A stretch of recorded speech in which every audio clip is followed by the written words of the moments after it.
আমি ব্যারাকপুরে old Calcutta road নিয়ে আন্দোলন করেছিলাম, বারাসাত রোড নিয়ে আন্দোলন করেছিলাম।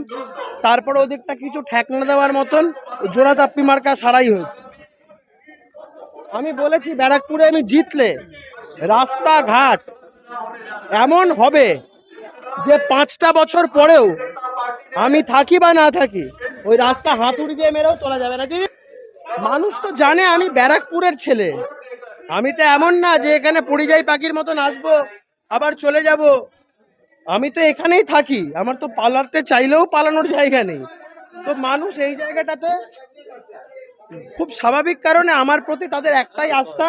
তো স্বাভাবিক কারণে মানুষের আমার প্রতি যে আবেগ, যে উচ্ছ্বাস, এটাই সমস্ত কিছু বলছে। আসলে রাজ চক্রবর্তী তো এখানে কিছু করেনি। ও ব্যারাকপুরটাকে ব্যবহার করে একটা সিন্ডিকেট বানিয়ে রোজগারের রাস্তা করেছে নিজের। আর হচ্ছে ব্যারাকপুরের বন্ধ হয়ে যাওয়া জুট মিলগুলো ওর কাছে হয়েছে বিনা পয়সা শুটিংয়ের স্পট। আর সেখানেও সমস্ত শুটিংয়ের মানে গাড়িগুলো ভ্যানিটি ভ্যান থেকে শুরু করে ওখানে বিনা পয়সা রাখার জায়গা পেয়ে গেছে।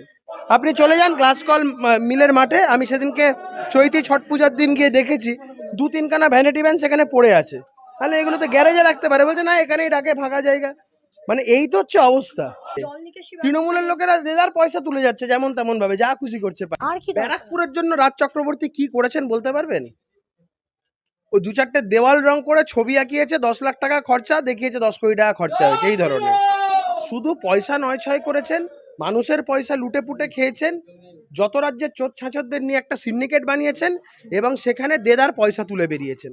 তো এটাই করেছেন বিগত 5টা বছর ধরে। ব্যারাকপুরের অধিকাংশ মানুষ জানে না রাজ চক্রবর্তীকে কেমন দেখতে। রাজ চক্রবর্তী তো সিনেমা করেন না, বিহাইন্ড দি সিনস কাজ করে, ডিরেকশন বা প্রোডাকশন যেটাই বলুন।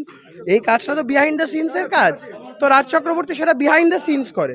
তো বহু মানুষ যার জন্য রাজ চক্রবর্তীকে চেনে না। সিনেমায় করলে হয়তো জানতো, কিন্তু সিনেমাও তো করে না।